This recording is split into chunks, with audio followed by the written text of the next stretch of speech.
A noise. Trays clattering, conversations blending into white noise. Marcus Hayes pushed his cleaning cart between tables, emptying trash bins with the practiced efficiency of someone who'd been invisible for years. At 53, he'd cleaned this cafeteria for a decade. Nobody really looked at janitors. They looked through them, around them, but never at them. Marcus had made peace with that. It was honest work, and after losing everything in the recession, his construction business, his house, his marriage, he was grateful for anything steady. "Excuse me?" Marcus turned. A young woman in army fatigues stood beside an empty table, balancing on crutches. Her left pant leg was pinned up, the absence of her leg impossible to ignore. She couldn't have been more than 25, with dark circles under her eyes and the kind of exhaustion that went bone deep. "Can I share this table?" she asked, nodding toward the table Marcus was cleaning. "Everything else is full and She swayed slightly. "I really need to sit down." Marcus looked around. She was right. Every table was occupied, but the one he was cleaning had a broken chair he'd been meaning to remove, trash scattered across it, and his cleaning supplies spread out. "Ma'am, this table's not really—" "Please," she interrupted, her voice cracking. "I just got out of physical therapy. I've been standing for 2 hours and I just need a minute." Something in her voice, the exhaustion, the barely contained desperation, cut through Marcus's usual boundaries. He saw himself 10 years ago, broken, exhausted, desperate for someone to just see him. "Of course," he said quickly. "Let me just clear this for you." He swept his supplies aside, wiped the table down properly, and pulled out the one good chair. "Here you go.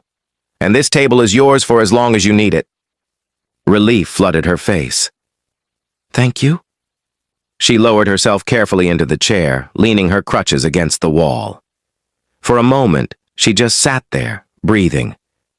Marcus should have moved on to the next table. That's what invisible people did. They stayed invisible. But instead, he asked, "Can I get you something? Water? Coffee?" She looked up surprised. "You don't have to." "I know, but you look like you could use some coffee. How do you take it?" "Black, strong, thank you." "Marcus." "Lieutenant Sarah Chen," she managed a tired smile. "Though I guess just Sarah now. Medical discharge pending."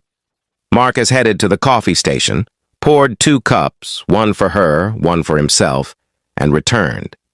He set one in front of Sarah and, after a moment's hesitation, sat down across from her. "You're allowed to sit?" Sarah asked. "On break," Marcus lied. He wasn't on break. But something told him this young woman needed someone to sit with her more than the cafeteria needed cleaning in the next 5 minutes. Sarah wrapped her hands around the coffee cup like it was anchoring her. "Afghanistan, IED 3 months ago. I'm sorry. Everyone's sorry." She said it without bitterness, just fatigue. "People see the uniform, the missing leg, and they say they're sorry, or they call me a hero, but nobody asks how I'm actually doing." Marcus took a sip of coffee. "How are you actually doing?" Sarah's eyes welled up. "I'm terrified. I'm 24 years old. I lost my leg, my career, my identity, and everyone keeps telling me how brave I am, how inspiring, but I don't feel brave. I feel lost." "That makes sense," Marcus said quietly. "You lost something that can't be replaced. Bravery doesn't mean not being scared. It means being scared and still getting up every morning." "Is that from a greeting card?" But she smiled slightly. "No, it's from experience. I lost everything 10 years ago. Business, house, wife. Not the same as what you're going through, but I understand lost." Sarah studied him, really looked at him for the first time. "What did you do?" "I felt sorry for myself for about a year. Drank too much, blamed everyone else, wasted a lot of time being angry at the world." Marcus set down his coffee.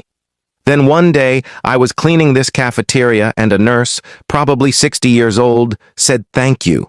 Really said it. Like she meant it. Like my work mattered, and I realized I had a choice. Stay lost or start building something new, even if it was smaller than what I'd had before." "And you chose cleaning cafeterias?" "I chose dignity," Marcus corrected gently. This job puts food on my table, keeps a roof over my head, and every day I make this place a little cleaner, a little better. That matters. Maybe not to everyone, but it matters to me. Sarah was quiet for a long moment. I was going to be a career officer.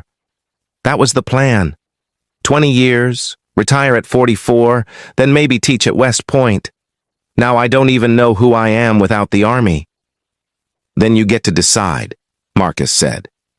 That's the terrifying part, but also the gift.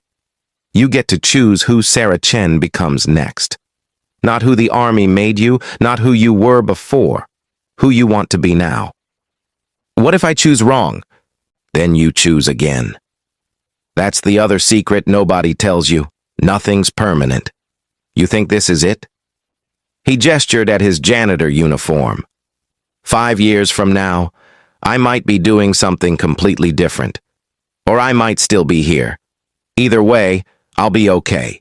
Because I learned that my value isn't in my job title or my bank account. It's in showing up, doing the work, treating people with respect. Sarah wiped her eyes.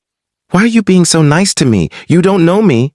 Because 10 years ago, I was sitting in a place like this, and nobody sat with me. Nobody told me it was okay to be lost. I don't want you to feel as alone as I did. Marcus stood, picking up his coffee.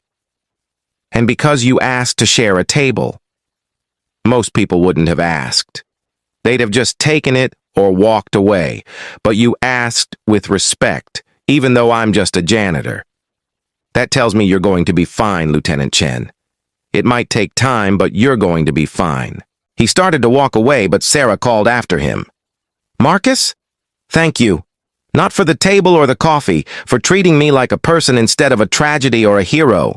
Marcus smiled. Same to you, Sarah. Same to you. 6 months later, Marcus was cleaning the same cafeteria when someone called his name. He turned to find Sarah, walking without crutches, using a prosthetic leg. She was in civilian clothes and smiling. Remember me? Of course, you're walking. Just got cleared to go without crutches full time. And I got accepted into a counseling program. I'm going back to school to become a therapist for veterans. She held out a coffee cup. Black, strong. Figured it was my turn. Marcus took it, touched. You didn't have to. Yeah, I did. You sat with me when I needed someone. That mattered more than you know. She gestured at a table. Can I share your table? For old time's sake? Marcus laughed. Ma'am, the table is all yours. Only if you sit with me. And so the janitor and the lieutenant sat together, two people who'd been lost and found their way back, sharing coffee and stories and the kind of friendship that begins when someone asks for help and someone else says yes.